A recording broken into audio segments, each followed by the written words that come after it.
ಹೇಳಿದ್ರು, ಆಯ್ತು ಅದನ್ನ ಎಸ್ಟಿಮೇಟ್ ಮಾಡಕ್ಕೆ ಹೇಳಿದ್ವಿ.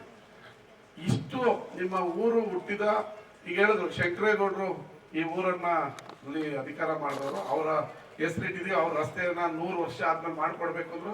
50 ಲಕ್ಷ ಬಿಡುಗಡೆ ಮಾಡಿ ಮುಂದೆಗಡೆ ರೋಡ್ ಆಗಿರೋದು ಕಣ್ಣಿಗೆ ಕಾಣ್ತಾ ಇದೆ. ಇಷ್ಟೆಲ್ಲ ರಸ್ತೆ ಅಭಿವೃದ್ಧಿ ಆಗ್ತಾ ಇದೆ, ಇಷ್ಟೆಲ್ಲ ಊರಿನ ಅಭಿವೃದ್ಧಿ ಆಗ್ತಾ ಇದೆ. ಇದೆಲ್ಲ ನಾವು ಕೆರಗೋಡು ಗ್ರಾಮಕ್ಕೆ, ಕೆರಗೋಡಿನ ಹೋಬಳಿಗೆ, ಜನಕ್ಕೆ ಕೊಟ್ಟಿರೋದು. ಅದಲ್ಲದೆ ಇನ್ನೂ ಇದೆ, ಪಟ್ಟಿ ಹೇಳಿದ್ರೆ ಅರ್ಧ ಗಂಟೆ ಹೇಳ್ಬೇಕು ನಾನು.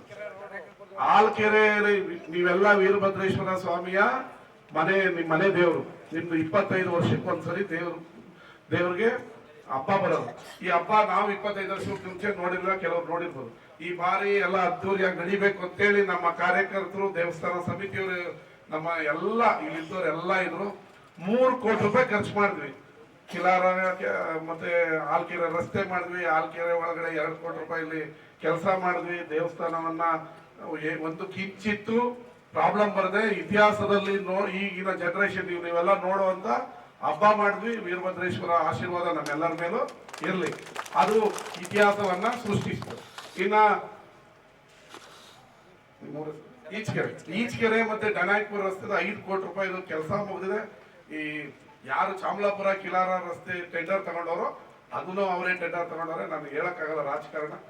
ಅವರು ಟೆಂಡರ್ ತಗೊಳ್ಳೋದು, ಸ್ವಲ್ಪ ದಿನ ಕಾಯಿಸೋದು, 6 ತಿಂಗಳು ಕಾಯಿಸೋದು. ಈಗ ಮೊನ್ನೆ ಕಿಲಾರದ ರಸ್ತೆನೂ ಅವರೇ ಸ್ಟಾರ್ಟ್ ಮಾಡಿರೋದು, 4 ಕೋಟಿ ತಗೊಂಡು. ಅವರು ಲೇಟ್ ಮಾಡ್ತಾ ಇದ್ರೆ ಅದನ್ನು ಪೂಜೆ ಮಾಡ್ಕೊಡಕ್ಕೆ ನಾನು ರೆಡಿ ಇದ್ದೀನಿ. ಆ ಕೆಲಸ ಕೂಡ ಆದ್ರೆ 100 ವರ್ಷ ಆಗಿತ್ತು ಕಿಲಾರ ಮತ್ತೆ ಅಲ್ಲ ಈಚಕೆರೆ ಮತ್ತೆ ಡನಾಯ್ಪುರ ರಸ್ತೆಯಾಗಿ. ಆ ರಸ್ತೆ ಕೂಡ ಡಾಂಬರೀಕರಣ ಕಾಣ್ತದೆ. ಇನ್ನ ಈ ಭಾಗದ ಬಹಳ ಪ್ರಸಿದ್ಧ ದೇವಸ್ಥಾನ ಅಂತ ಹೇಳಿದ್ರೆ ಕೆರಗೋಡು ಪಂಚಲಿಂಗೇಶ್ವರ ದೇವಸ್ಥಾನ. ನಂಜನಗೂಡು ತರ ಮಾದರಿಯಲ್ಲಿ ನಮ್ಮ ದೇವಸ್ಥಾನವು ಅಭಿವೃದ್ಧಿ ಆಗ್ಬೇಕು ಅನ್ನೋದು ಪಂಚಲಿಂಗೇಶ್ವರನ ಆಶೀರ್ವಾದವೇನೋ ನಮ್ಮ ಆಸೆ ಆಗಿದೆ. ಈಗಾಗಲೇ ದೇವಸ್ಥಾನದ ಅಭಿವೃದ್ಧಿಗೆ 3 ಕೋಟಿ ಬಿಡುಗಡೆ ಮಾಡಿದ್ದೀನಿ. ದೇವಸ್ಥಾನದ ಪಕ್ಕದ ಕೆರೆ ಮತ್ತೆ ರಸ್ತೆಗಳ ಅಭಿವೃದ್ಧಿಗೆ 5 ಕೋಟಿ ಬಿಡುಗಡೆ ಮಾಡಿ ಟೆಂಡರ್ ಆಗಿದೆ. ಅದು ಯಾವಾಗ ಬೇಕಾದ್ರೂ ಕೆಲಸ ಮಾಡ್ಬೋದು. ಅದೇ ನಾಳೆ ಆಗುತ್ತೆ, ನಾಡ್ದಾಗುತ್ತೆ, ನೆಕ್ಸ್ಟ್ ಸರಿ ನನ್ನ ಗೆಲ್ಸಿ. ಕೆಲವರು ಎಲ್ಲ ಏನ್ ಮಾಡ್ತಾರೆ, MLA 3 ತಿಂಗಳಿದ್ದಾಗ ದುಡ್ಡೇ ಬಂದಿರೋ ಒಂದು ಎಸ್ಟಿಮೇಟ್ ಮಾಡಿಸ್ತಾರೆ. ಈ 3 ತಿಂಗಳು ಮುಂಚೆ ಒಂದು ಪೂಜೆ ಮಾಡ್ತೀನಿ, ನೆಕ್ಸ್ಟ್ ಗೆಲ್ಸಿ ಇದನ್ನೆಲ್ಲ ಮಾಡ್ತೀನಿ ಅಂತ. ನಮ್ದು ಹಂಗಲ್ಲ, ಇನ್ನೂ 2.5 ವರ್ಷ ಇದೆ. ಈಗ ಆಲ್ರೆಡಿ 8 ಕೋಟಿ ರೂಪಾಯಿಯನ್ನ ಪಂಚಲಿಂಗೇಶ್ವರ ದೇವಸ್ಥಾನದ ಅಭಿವೃದ್ಧಿ ಮತ್ತೆ ಅದರ ಸುತ್ತಮುತ್ತಲ ಕೆರೆ ರಸ್ತೆ ಅಭಿವೃದ್ಧಿಗೆ ಬಿಡುಗಡೆ ಮಾಡಿದೀವಿ. ನಮ್ಮ ಎಲ್ಲರ ಸ್ವಾಮೀಜಿಗಳನ್ನೆಲ್ಲ ಕರೆದು ಒಂದು 25,000 ಜನನ ಸೇರಿಸಿ ಅದಕ್ಕೊಂದು ಭೂಮಿ ಪೂಜೆಯನ್ನ ಶೀಘ್ರದಲ್ಲೇ ಮಾಡಿ ಪಂಚಲಿಂಗೇಶ್ವರ ದೇವಸ್ಥಾನ ಏನು ನಮ್ಮ ನಂಜನಗೂಡಿದೆ ಆ ರೀತಿ ಅಭಿವೃದ್ಧಿ ಆಗ್ಬೇಕು. ದಿನನಿತ್ಯ ಸಾವಿರಾರು ಪ್ರವಾಸಿಗರು, ಭಕ್ತಾದಿಗಳು ಬರಬೇಕು. ಕೆರಗೋಡು ಪಂಚಲಿಂಗೇಶ್ವರ ಅಂದ್ರೆ ಕರ್ನಾಟಕದಲ್ಲಿ ಗೊತ್ತಾಗ್ಬೇಕು. ಈಗೆಲ್ಲ ಪಂಚಲಿಂಗೇಶ್ವರ ಉತ್ಸವವನ್ನ 2 ವರ್ಷದಿಂದ ನಾವು ಮಾಡ್ತಾ ಇದೀವಿ. ಅದಕ್ಕೆ ಯಾವುದೇ ಸರ್ಕಾರದ ಅನುದಾನ ಇಲ್ಲ. ನನ್ನ ಸ್ವಂತ ದುಡ್ಡಲ್ಲಿ 2 ವರ್ಷ ಕೂಡ 20-25 ಸಾವಿರಕ್ಕಿಂತ ಜಾಸ್ತಿ ಭಕ್ತಾದಿಗಳನ್ನ ಸೇರಿಸಿ ಪಂಚಲಿಂಗೇಶ್ವರೋತ್ಸವವನ್ನ ಮಾಡಿದೀವಿ. ಈ ಬಾರಿ ಅದಕ್ಕೆ ಭೂಮಿ ಪೂಜೆ ಮಾಡಿ ದೇವಸ್ಥಾನ ಕಟ್ಟಬೇಕು ಅಂತ ಇದೀವಿ. ನೀವೆಲ್ಲ ಮನೆಯಲ್ಲೂ ಅವತ್ತು ನಾವು ಕರಿತೀವಿ, ಬರಬೇಕು. ಹೌದು. ಇನ್ನ ಮಾರ್ಗೋಡ್ನಹಳ್ಳಿ ಒಳಗಿನ ರಸ್ತೆಗೆ 3 ಕೋಟಿ ಬಿಡುಗಡೆ ಮಾಡಿದೀನಿ. ಮಾರ್ಗೋಡ್ನಹಳ್ಳಿ ಈಗ ನಿಮ್ಮೂರ್ ಕೆರೆ, ನಿಮ್ಮೂರ್ ಗದ್ದೆಗಳ ನೀರು ಬರ್ಬೇಕಂದ್ರೆ ಹಿಂದೆಗಡೆ ನಿಮ್ಮೂರ್ ಹಿಂದೆಗಡೆ ಚಾನಲ್ ಅಭಿವೃದ್ಧಿ ಆಗ್ಬೇಕು. ನಿಮ್ಮೂರು ಅಭಿವೃದ್ಧಿ ಆದ್ರೆ ಇನ್ ನೆಕ್ಸ್ಟ್ ಊರು ನೀರು ಬರೋದು, ಅದ್ರ ನೆಕ್ಸ್ಟ್ ಊರು ಅಭಿವೃದ್ಧಿ ಆದ್ರೆ ಅದು ನೆಕ್ಸ್ಟ್ ಬರುತ್ತೆ. ಈಗ ಮಾರ್ಗೋಡ್ನಹಳ್ಳಿ ಹತ್ರ 5 ಕೋಟಿಗೆ ಭೂಮಿ ಪೂಜೆ ಮಾಡಿದ್ವಿ. ಚಾನಲ್ ಆಗ್ತಾ ಇದೆ, ತುಂಬಾ ಚೆನ್ನಾಗಿ ಕೆಲಸ ನಡೀತಾ ಇದೆ. ಅದ್ರ ನೀರು ಯಾರಿಗೆ ಬರೋದು? ಕಿಲಾರಕ್ಕೆ ಬರೋದು.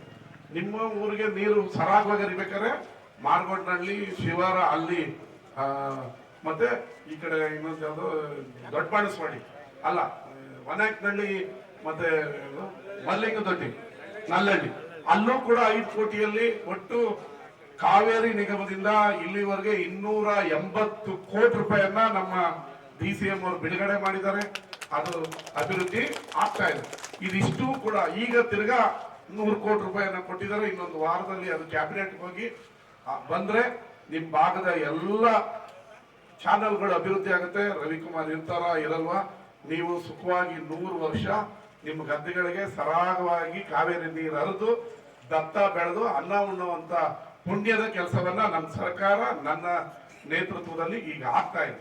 ಇವೆಲ್ಲ ಕೆಲಸಗಳು ನೀವೀಗ ನೋಡ್ತಾ ಇದೀರಿ. ನಿಮ್ಮಲ್ಲಿ ನಾವೇನು ಹೇಳ್ಬಿಟ್ಟು ಹೋಗೋದೇನಿಲ್ಲ. ಇವತ್ತು ನಾವು ಭೂಮಿ ಪೂಜೆ ಮಾಡಿದ್ರೆ ನಾಳೆ ಕೆಲಸ. ಇವತ್ತು 120 ಕೋಟಿ ರೂಪಾಯಿ ಭೂಮಿ ಪೂಜೆ ಮಾಡ್ತಾ ಇದೀವಿ. ಆಲ್ರೆಡಿ ನಿಮ್ಮ ಎಲ್ಲಾ ರೋಡ್ಗಳಲ್ಲೂ ದೊಡ್ಡ ದೊಡ್ಡ ಪೈಪ್ ಲೈನ್ಗಳು ಆಗಿತಾ ಇದಾರೆ, ಪೈಪ್ ಲೈನ್ಗಳು ಆಗ್ತಾ ಇದೆ. ಇದಿಷ್ಟು ಕೆರಗೋಡು ಹೋಬಳಿ 100 ವರ್ಷಗಳ ಹಿಂದೆಯಿಂದ ಬಹಳ ಏನು ಇಲ್ಲಿ ರಾಜಕಾರಣ ಜೋರಿತ್ತು, ಅಭಿವೃದ್ಧಿ ಮಾತ್ರ ಕಡಿಮೆ ಇತ್ತು. ಕೆರಗೋಡು ವಿಧಾನಸಭಾ ಕ್ಷೇತ್ರ ಇದ್ದಾಗ ಒಂದಷ್ಟು ಶಂಕರೇಗೌಡರ ಕಾಲದಲ್ಲಿ, ಒಂದಷ್ಟು ನಮ್ಮ ಚೌಡಯ್ಯವರ ಕಾಲದಲ್ಲಿ ಒಂದಷ್ಟು ಅಭಿವೃದ್ಧಿ ಆಗಿದ್ ಬಿಟ್ರೆ ಇನ್ಯಾವತ್ತೂ ಅಭಿವೃದ್ಧಿ ಆಗಿರಲಿಲ್ಲ. ಇವತ್ತು ಸಾಗರೋಪಾದಿಯಲ್ಲಿ 100 ಕೋಟಿ ಯೋಜನೆಗಳನ್ನ ತಂದು ಕೆಲಸವನ್ನ ಆಲ್ರೆಡಿ ಆರಂಭ ಮಾಡಿದ್ವಿ. ಇನ್ನ ಬಸರಾಳು ನಿಮ್ಮೆಲ್ಲರಿಗಿಂತ ಪಾಪ ನೀರೇ ಬರಲ್ಲ, ಅದಕ್ಕೆ 1100 ಕೋಟಿ ರೂಪಾಯಿ ಯೋಜನೆಯನ್ನ ನಾನು ನಮ್ಮ ಮಿನಿಸ್ಟರ್ ಮಾಡಿದ್ದೀವಿ. ಶ್ರೀರಂಗಪಟ್ಟಣದಿಂದ ಅದಕ್ಕೂ ಲಿಫ್ಟ್ ಇರಿಗೇಷನ್ ಅಲ್ಲಿ ನೀರು ತೆಗೆದು ಆ ನಾಗಮಂಗಲ ಕ್ಷೇತ್ರದ ಒಣಕೆರೆ ಮತ್ತೆ ದೇವಲಾಪುರ ಹೋಬಳಿ ಬಸರಾಳು ಹೋಬಳಿಗೆ ಶಾಶ್ವತವಾಗಿ ಎಲ್ಲಾ ಕೆರೆಗೆ ತುಂಬಕ್ಕೆ ನೀರು ಕೊಡಬೇಕು ಅಂತ 1100 ಕೋಟಿ ರೂಪಾಯಿ ಸರ್ಕಾರದ ಯೋಜನೆ ಮುಂದೆ ಇದೆ. ಇನ್ನೊಂದು 2 ತಿಂಗಳಲ್ಲಿ ಆ ಯೋಜನೆಗೂ ಅವ್ರ ಅನುಮೋದನೆ ಕೊಟ್ರೆ ಮಂಡ್ಯ ವಿಧಾನಸಭಾ ಕ್ಷೇತ್ರದಲ್ಲಿ ಯಾವ ಗದ್ದೆ ಹೊಲಗಳ ಜಾನುವಾರುಗಳಿಗೂ ಕುಡಿಯೋ ನೀರಿಗೂ ಸಮಸ್ಯೆ ಇರಲ್ಲ. ಇದೆಲ್ಲ ನೀವೆಲ್ಲ ನನಗೆ ಆಶೀರ್ವಾದ ಮಾಡಿ ಗೆಲ್ಸಿರೋದ್ರಿಂದ ಆಗ್ತಾ ಇರೋದು. ಆಯ್ತು, ಬರ್ತೀನಿ ಮಾತಾಡೋಣ.